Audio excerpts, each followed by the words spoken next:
ओम नमः सिद्धिभ्यः।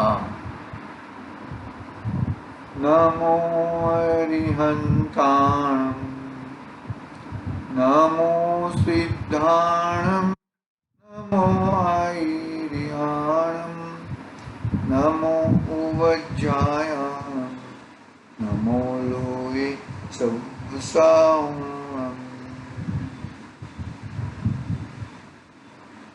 मंगलम भगवान वीरो मंगलम गौतमो गणी मंगलम कुंडकुंडार्यो जैन धर्मोस्तु मंगलम सर्वमंगल्यं मंगल्यं सर्वकल्याणकारिकं प्रधानं सर्वधर्माणां जैनं जयतु शासनं जैनं जयतु शासनम्। नमः श्रीवर्धमानाय निर्धूतमखिलात्मने सालोकानं त्रिलोकानं यदुध्यादर्पणाय ते चेतिले चेतन चेत्या विना किम चालसी।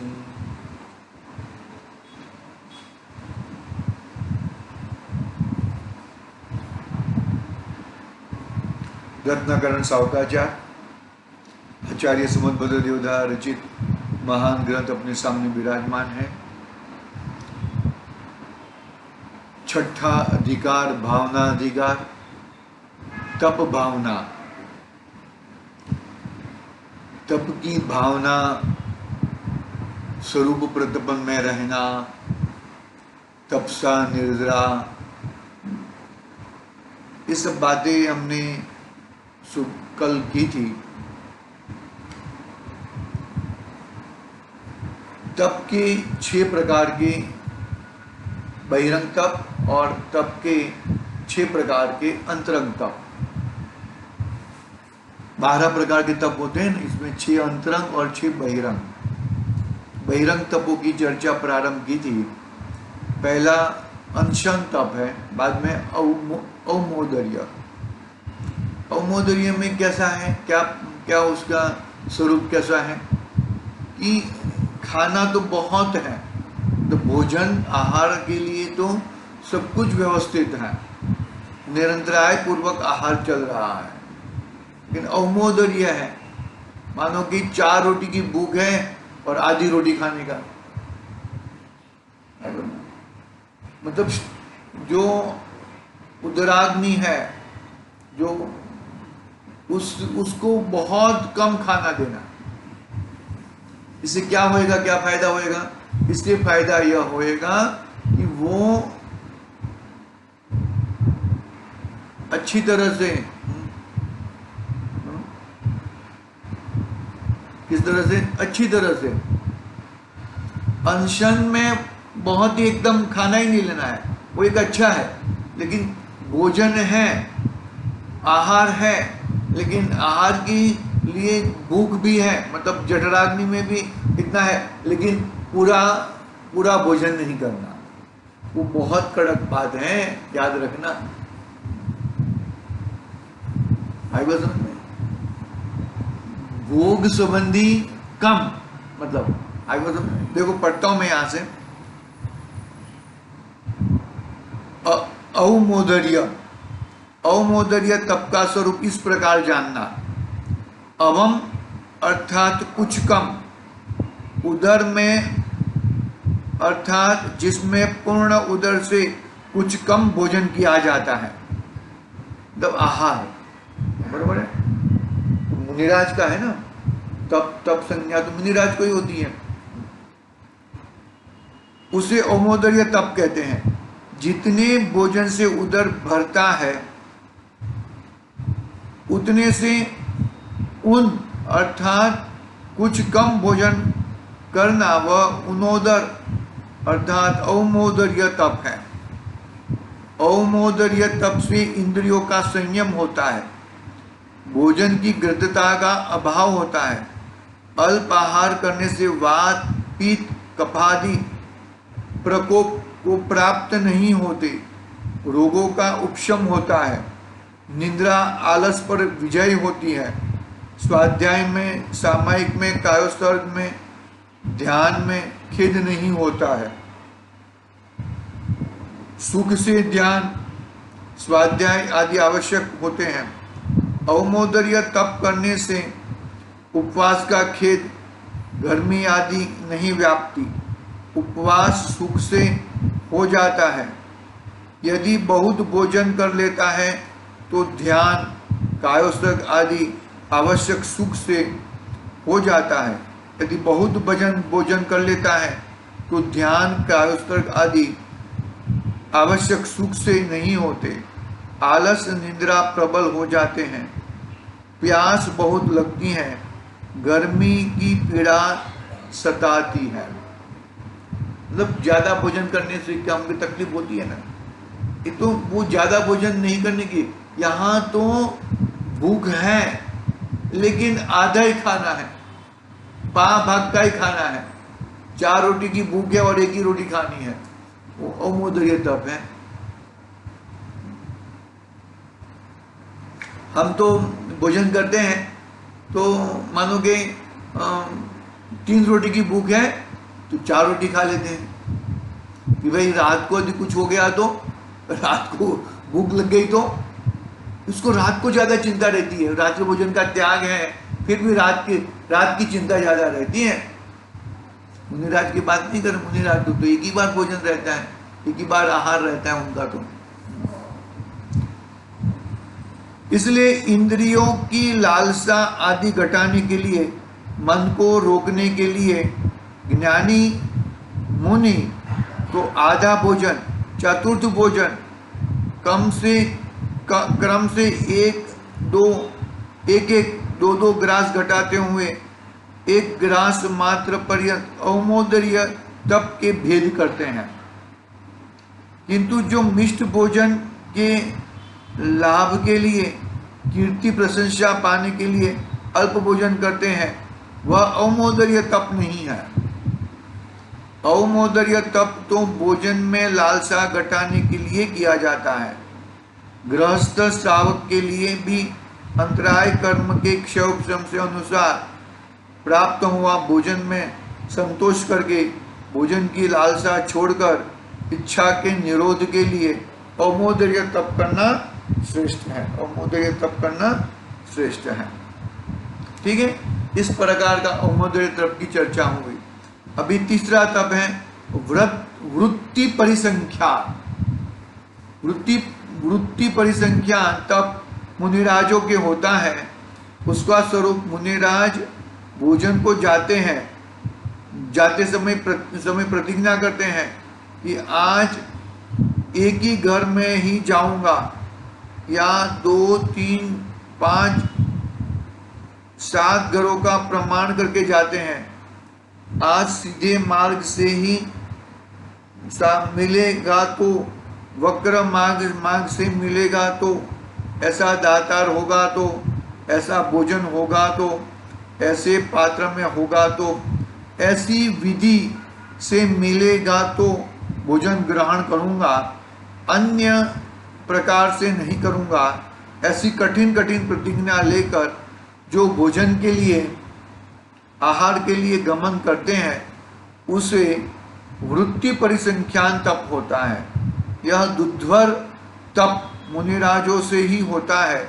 अन्य गृहस्थ उसे धारण करने में समर्थ नहीं है।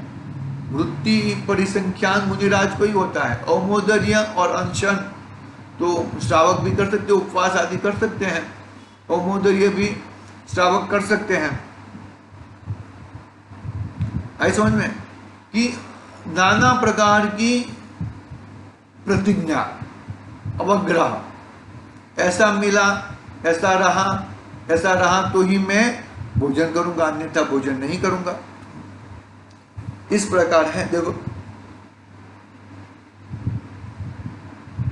गृहस्थ भी वितरागी गुरुओं के प्रसाद से इन प्रकार की प्रतिज्ञाएं करते हैं। गृहस्थ भी वितरागी गुरुओं के प्रसाद से इस प्रकार की प्रतिज्ञा करते हैं।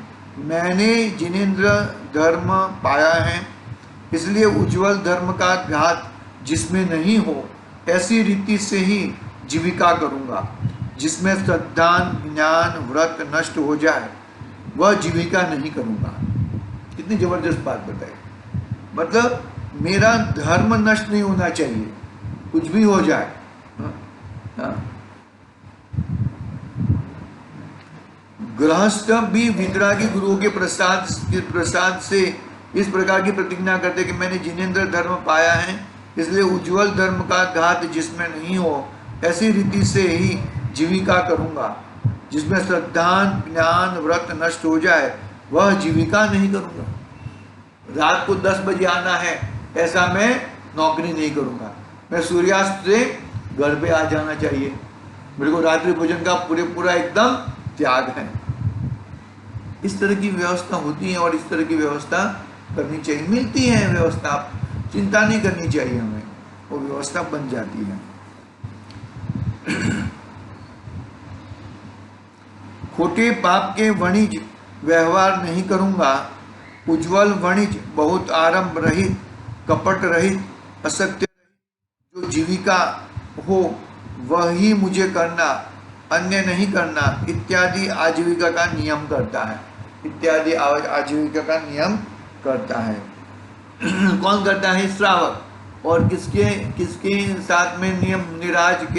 मुनिराज वितरागी गुरुओं के, वितरागी संतों के में सामने वो ये नियम लेता है। इतना परिग्रह, इतना धन, इतने वस्त्र से भोग उपभोग करना, रोग हो जाए तो इतनी ही औषधि खाऊंगा, इन औषधियों के सिवा अन्य औषधियों नहीं खाऊंगा। ये किसी श्रावक की बात चल रही है। आज मेरे घर में जो भोजन तैयार हो जाएगा वही खाऊंगा, मैं मुख से कहकर बनवाऊंगा नहीं, मांग कर खाऊंगा नहीं।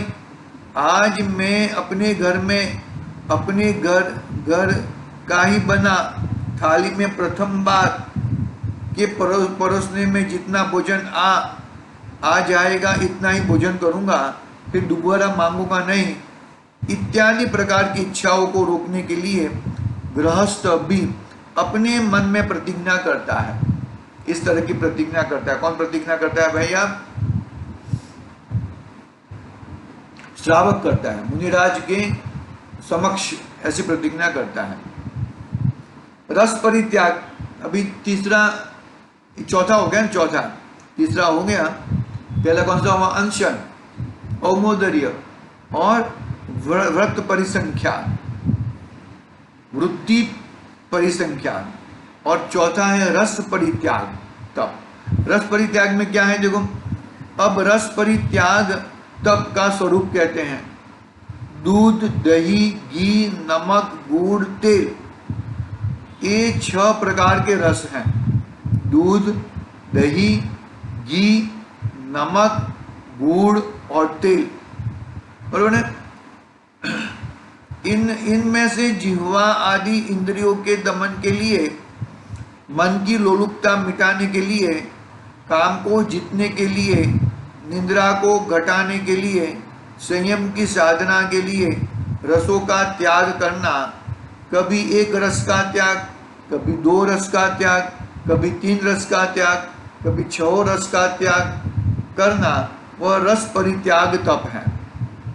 संसारी जीव मीठा रस आदि खाने के लोलुपी होकर अपक्ष भक्षण करते हैं, लज्जा छोड़ देते हैं, व्रत तप बिगाड़ देते हैं, भोजन की लोलुपता से शूद्रादि के अयोग्य कुल में भोजन करते हैं, दीन होकर गिड़गिड़ाते हैं, रसादि खाने के लिए लड़ते हैं, मरते हैं, गिरते हैं, प्रायः रसों के लोभी होकर भ्रष्ट हो रहे हैं। क्या कहा? 6 प्रकार के रस हैं इंद्रिय शमन के लिए, रसना इंद्रिय के शमन के लिए, मन की लोलुपता मिटाने के लिए, काम को जीतने के लिए, निद्रा को घटाने के लिए, संयम की साधना के लिए रसों का त्याग करना अति आवश्यक है। कभी 1 रस का, कभी 2 रस का, कभी 3 रस का, कभी 6 रस का त्याग करना, वह रस परित्याग तप है। संसारी जीव भी, मतलब संसारी जीव यानी कि श्रावक, भक्ष अपक्ष का तो त्याग ही रहता है। भक्ष्य ही खाते हैं संसारी। श्रावक की बात चल रही है यहाँ पर। व्रत व्रत कभी बिगाड़ नहीं देते हैं। भोजन की लोलुपता से शूद्रादि के अयोग्य कुल में भोजन नहीं करते। दीन होकर गिड़गिड़ाते हैं, रसादी खाने के लिए लड़ते हैं, मरते हैं, गिरते हैं, ऐसा नहीं करते हैं। बहुत मतलब इसमें कोई ज्यादा विवेचन नहीं है, चरणानी हो गया नहीं। इस प्रकार की प्रवृत्ति तुम्हें करनी चाहिए। पहले तो इस क्रिया का कर्ता मैं नहीं हूं, वो एकदम बरोबर बैठना चाहिए। ये जो क्रिया हो रही है उसका मैं जाननहारा हूं, क्रिया को करने वाला मैं नहीं हूं, वो एकदम बरोबर मगज में बिठाना चाहिए जीव को। फिर आगे की बात है, ये चीज बिठाएगा नहीं, मगज में नहीं बिठाएगा तो मतलब नहीं है। पहले तो वो चीज बरोबर अच्छी तरह से बिठानी चाहिए। कोई अन्य पुरुष के रस रूप भोजन करने की लालसा नहीं रहती। उत्तम गृहस्थ तो पहले से ही अनेक प्रकार के घी, मीठा, रसादी की लालसा छोड़कर अपने घर में ही खारा, रोना, रूखा, चिकना इत्यादि जैसा कर्म सहज विधि मिला दे वैसा भोजन संतोष पूर्वक खाता है। रस रूपी भोजन की चर्चा स्वप्न में भी नहीं करता। रसों की लंपटता दोनों लोकों में भ्रष्ट करने वाली है। देखो वो संसार वृक्ष चित्र देखा है ना हम लोगों ने, मंदिरों में लगा हुआ रहता है। तो वो मध के रस के, मध के टिंपे के लिए कितना नीचे खड्डा है, खड्डा में सांप है, वो दाढ़ी काटने वाले दो चूहे दिखाए हैं। वो दाढ़ी ऊपर से दोनों चूहे कट कर रहे हैं। वो मध बिंदु के लिए तरस रहा है और वहां पे देवी विमान जा रहा है। तो कितनी लोलुपता है। देवी विमान सामने खड़ा है, मौत सामने खड़ी है, तो किसको ग्रहण करना चाहिए? अरे भाई मौत को भी नहीं देखता है, देवी विमान को भी नहीं देखता है, लेकिन वो रस का टिब्बा चाहिए मुझे। अरे वो दाढ़ी कट रही है, वो सीधा नीचे जाके अजगर के मुंह में, सबके सांप के मुंह में गिर जाएगा और मर जाएगा, लेकिन डरता नहीं है। ऐसी लोलुपता नहीं रहती है भैया। भोजन की लोलुपता से एक शूद्रादि से अयोग्य, हाँ, कोई अन्य पुरुष के रस रूपी भोजन करने से लालसा नहीं रहती। उत्तम गृहस्थ तो पहले अनेक प्रकार के घी, मीठा आदि, रसादि के लालसा छोड़कर, मतलब ऐसी लालसाएं छोड़ देनी चाहिए। हाँ? देखो क्या कहते हैं, रूखा, चिकना इत्यादि जैसा कर्म सहज विधि मिला दे वैसा ही भोजन संतोष पूर्वक खाता है। रस रूपी भोजन की चर्चा स्वप्न में भी नहीं करता। रसों की लंपटता दोनों लोकों में भ्रष्ट करने वाली है। अतः लालसा छोड़ने के लिए, इंद्रियों को वश में करने के लिए, प्रथम संवर और निर्जरा करने के लिए, दीनता का अभाव करने के लिए, संतोष धारण करने के लिए रस परित्याग, तप करना ही श्रेष्ठ है। मेन बात संवर पूर्वक ये व्रत होते हैं। संवर यानी कि सम्यक दर्शन पूर्वक। निर्जरा पूर्वक, निर्जरा कैसे होती है? संवर पूर्वक निर्जरा होती है। तो कर्मों की निर्जरा कैसे होगी भैया? इस प्रकार से होगी। फिर आगे पांचवा तप है विविक्त शय्यासन। अब विविक्त शय्यासन तप का स्वरूप कहते हैं। शून्य ग्रह, एकांत स्थान, विकलत्रय, जीवों की बाधा रहित, स्त्री, नपुंसक, असंयमी पुरुषों के आवागमन से रहित स्थान में, पर्वतों की गुफा में, वन खंड के ध्यान में अध्ययन करना, शयन आसन करना, वह विविक्त शय्यासन है, तप है। विविक्त शय्यासन तप है। उससे एकांत में रहने वाले साधु के हिंसा का अभाव, ममत्व का अभाव, विकता का अभाव, काम का अभाव होता है तथा ध्यान अध्ययन की सिद्धि होती है। दूसरा साथ में हो तो बातचीत होती है, उससे ध्यान चलायमान हो जाता है, राग भाव बढ़ जाता है। अतः संयमी एकांत में ही शयन आसन करते हैं। तो क्या है, विविध शय्यासन में क्या है, तो शून्य ग्रह, एकांत स्थान, विकल्प त्रय जीवों की बाधा रहित, स्त्री नपुंसक असंयमी पुरुषों के आवागमन से रहित स्थानों में, पर्वतों की गुफा में, वन खंड में ध्यान अध्ययन करना, शयन करना, वह विविध शय्यासन तप है। बस में उससे एकांत में रहने वाले साधु के हिंसा का अभाव, ममत्व का अभाव, विकता का अभाव, काम का अभाव होता है, ध्यान अध्ययन की सिद्धि होती है। दूसरा साथ में हो तो बातचीत होती है, उससे ध्यान चलायमान हो जाता है, राग भाव बढ़ जाता है। अतः संयमी एकांत में ही शयन आसन करते हैं। किस प्रकार का शयन आसन करते हैं? गृहस्थ धर्मात्मा भी पाप से भयभीत होकर अपने ग्रहाचार के आजीविका आदि कार्य न्याय मार्ग से अल्प क्या है, गृहस्थ धर्मात्मा भी पाप से भयभीत होकर अपने गृहाचार में आजीविका आदि कार्य न्याय मार्ग से अल्प आरंभादि रूप पाप कार्यों से भी भयभीत होकर शरीर के स्नान भोजन आदि कार्य करके एकांत मकान में, अपने घर में, जिन मंदिर में, धर्मशाला में, वन के चैतालय आदि में, साधर्मी लोगों की संगति में धर्मचर्या करते हुए स्वाध्याय जिनागम का पठन पाठन, व्याख्यान जिनागम का श्रवण, पंच नमस्कार का स्मरण करते हुए दिन रात्रि व्यतीत करते हैं। पूरा दिन और रात्रि इस तरह से धर्मी पुरुषों की जाती है। तो धंधा करना है, खाना बनाना है, ये है वो है, बच्चों को संभालना है, पैसे कमाना है, हर समय पंच परमेष्टि का स्मरण।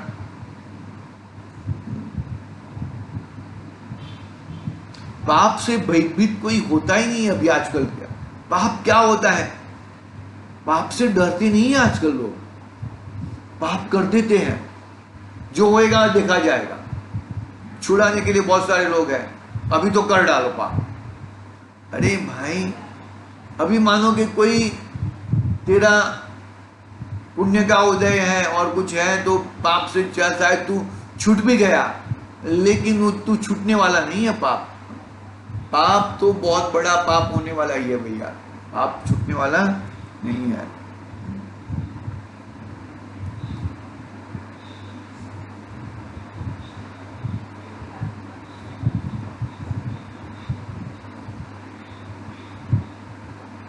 गृहस्थ धर्मात्मा भी पाप से भयभीत होकर अपने गृहाचार के आजीविका आदि कार्य न्याय मार्ग से अल्प आरंभादि रूप पाप कार्यों से भयभीत होकर शरीर के स्नान भोजन आदि कार्य करके एकांत मकान में, अपने घर में, जिन मंदिर में, धर्मशाला में, वन के चैतालय आदि में, साधर्मी लोगों के संगति में धर्म चर्चा करते हुए स्वाध्याय जिनागम का पठन पाठन, व्याख्यान जिनागम का श्रवण, पंच नमस्कार का स्मरण करते हुए दिन रात्रि व्यतीत करते हैं। पढ़ा हमने, स्त्री कथा, भोजन कथा, राज कथा, देश कथा कभी भी नहीं करता हुआ काल व्यतीत करता है। राज कथा, अरे ये राज बरोबर नहीं है, ये प्रधानमंत्री बरोबर नहीं है, प्राइम मिनिस्टर बरोबर नहीं है, पीएम को समझता नहीं है क्या? बहुत सारी चीजें हैं भैया। स्त्री कथा, स्त्रियों के बारे में कथाएं, भोजन कथा, देश कथा कभी नहीं करता हुआ काल व्यतीत करता है। काम विकार को बढ़ाने वाला, राग उत्पन्न करने वाला शय्यासन का त्याग करता है। गृहस्थ का भी वियुक्त शय्यासन तप निर्जा का कारण है। ये भी काय क्लेश तप है, वो किस प्रकार से काय क्लेश तप करता है वो पढ़ते हैं, थोड़ा एक पैराग्राफ पर पढ़ते हैं। देखो, मुनिराजों के काय क्लेश नाम का बड़ा तप होता है। एक आसन से बैठना, एक करवट से सोना, मौन रहना, ग्रीष्म ऋतु में पर्वत की शिखर ऊपर, पर्वत की शिला के ऊपर, सूर्य के सामने कायोत्सर्ग धारण करके, तेज धूप, गर्म हवा आदि की घोर वेदना होने पर भी धर्म ध्यान में, भारत भावना के चिंतन में परिणामों को स्थिर करके कष्ट रूप अनुभव नहीं करना, वह काय क्लेश तप है। ग्रीष्म ऋतु में कहा है ना, वो भक्ति है ना, ऐसे मुनिवर देखे मन में जाके राग द्वेष नहीं तन में। वो चारों चार ऋतु के है ना, ग्रीष्म ऋतु के ऊपर, वर्षा ऋतु के ऊपर, शीत ऋतु के ऊपर, उसको बातें हैं इसमें। तो कहने का भावार्थ, मुनिराज इस तरह से रहते हैं। देखो, वर्षा ऋतु की बात करता हूं मैं। हाँ, ग्रीष्म ऋतु की बात हो गई ना। ग्रीष्म ऋतु में कहां पे रहते हैं? पर्वत की शिला के ऊपर, धूप के सामने, पीछे भी नहीं, आगे गर्म हवा चलती हो, तेज धूप हो, और ऐसा नहीं अरे मैं यहां पे क्यों आ गया, ऐसा नहीं, आनंद पूर्वक भाव भावना का चिंतन करते करते हुए जरा भी कष्ट रूप नहीं सहन करते, आनंद पूर्वक रहते हैं। देखो, वर्षा ऋतु में वृक्ष के नीचे योग धारण करते हुए घोर अंधकार से भरी रात्रि में अखंड धार रूप बरसते मेघ से धरती आकाश जलमय हो रहा हो, वृक्षों में एकत्र होकर जल की मोटी धार पड़ती हो, बिजली चमकती हो, बादल गरजते हो, गाज गिरती हो, उस समय में धन्य मुनि बिना किसी वस्तु से ढके हुए नग्न शरीर के ऊपर घोर वेदना भोगते हुए भी संक्लेश रहित धर्म ध्यान शुक्ल ध्यान से जुड़े हुए रहते हैं। यह सब वितरागता की महिमा है। यह सब किसकी महिमा है? वितरागता की महिमा है भैया। बहुत ही जबरदस्त बात है भाई ये। वर्षा ऋतु में वृक्ष के नीचे रहने का मतलब क्या? जब बारिश हो रही है ना, तब तो पानी गिरेगा ही, लेकिन बारिश जाने के बाद भी पानी गिरता है। जो पान रहते हैं ना, पान के ऊपर पानी रहता है तो हवा टपक टपक टपक करके गिरता है। ये पानी टपकना मेरे पे नहीं टपक रहा है पानी, कितनी जबरदस्त स्थिरता होगी, कितना जबरदस्त पुरुषार्थ होएगा। हम तो अभी बारिश आ रही है तो हम अभी तो स्कूटी चलाते थे, अभी हम गाड़ी चलाएंगे। वो 2 पैर के संबंधी हिंसा होती थी, अभी 4 पैर संबंधी हिंसा हो रही है। भाई कैसा जीवन होता होगा मुनिराज का, ज्ञानी पुरुषों का। यह सब वितरागता की महिमा है। वितरागता, अंदर ये शरीर के प्रति राग नहीं है, पर भाव के प्रति राग नहीं है, संयोग प्रति राग नहीं है। कितनी महानता होती होगी मुनिराजों की। शीत ऋतु में नदी के किनारे ठंडी में नदी के किनारे चौराहे पर चारों बाजू से हवा आएगी, नग्न शरीर के ऊपर बर्फ गिरती हो, बोलो, महान घोर शीतल तप चलती हो, उस अवसर में दुख रहित धर्म ध्यान से शीतकाल की रात्रि व्यतीत करना तथा दुष्ट जीवों द्वारा किए गए घोर उपद्रव को सहते हुए समता भाव रखना, वह काय क्लेश तप है। इस प्रकार परवश दुख आने पर चलायमान नहीं होने के लिए, देह जनित सुख की अभिलाषा का अभाव करने के लिए, रोगों से चलायमान नहीं होने के लिए, भय को जीतने के लिए, परिश्रम सहने के लिए, कर्मों की निर्जरा के लिए काय क्लेश तप धारण करते हैं।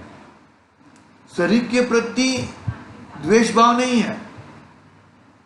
शरीर शरीर है, शरीर परद्रव्य है, वो मेरा नहीं है, उससे भिन्न हूं मैं। ऐसी वैसी बरोबर एकदम श्रद्धा बैठ गई है। गृहस्थ के आतापन योगादि नहीं होते हैं। ये तप तो दिगंबर साधु से ही होते हैं।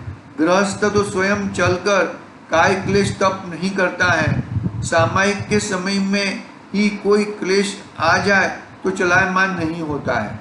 कर्म के उदय से अपनी रक्षा करते हुए भी शीत ज्वर, दाह ज्वर, वातशूल आदि हो जाए वह दुष्ट वैरी, धर्मद्रोही, मलेच्छ आदि आकर उपद्रव करने लगे, जेल में डाल दे, मार पीट करने लगे, तो गृहस्थ भी मुनियों की काय क्लेश तप की भावना करते हुए समता भाव से सहता है, कायरता नहीं दिखाता। निर्धनता से उत्पन्न भूख, प्यास, गर्मी, सर्दी आदि के दुख की वेदना कर्म के उदय से आ जाए तो वहां कायर नहीं होता। धर्म की शरण से ही सहना वह काय क्लेश तप है। धर्म की शरण में ही रहना, धर्म की शरण यानी कि अपनी आत्मा की, अपने स्वभाव की, अपने ज्ञाता दृष्टा स्वभाव की शरण में रहना, वही काय क्लेश सही में तप है। मुनीश्वर तो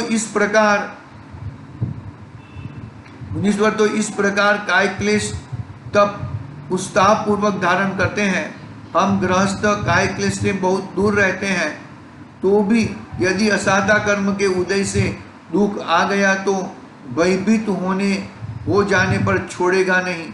यदि धैर्य धारण करके सहूंगा तो कर्म रस देकर अवश्य निर्जित हो जाएगा, किंतु यदि कायरता करूंगा, क्लेश करूंगा तो भी सहना तो पड़ेगा, भोगना तो पड़ेगा। कर्म के उदय की दया नहीं है। यदि कायर होकर दुखी होते हुए उदय में आया है तो भी मैं ही भोगूंगा, और इस प्रकार भोगने से आगे के लिए बहुत गुणा बंध करूंगा। इसलिए जिनेंद्र के वचनों की शरण ग्रहण करके कर्म के उदय में धैर्य धारण करना ही श्रेष्ठ है। कर्म के उदय में धैर्य धारण करना ही श्रेष्ठ है। देखो भाई, कर्म तो उदय, तूने पूर्व में कर्म बांधे हैं तो वो तो उदय में आने वाले ही हैं। सभी के सभी एक साथ में कर्म निर्जित नहीं होने वाले हैं। सभी अलग अलग स्थिति अनुभाग लेके कर्म बंधते हैं।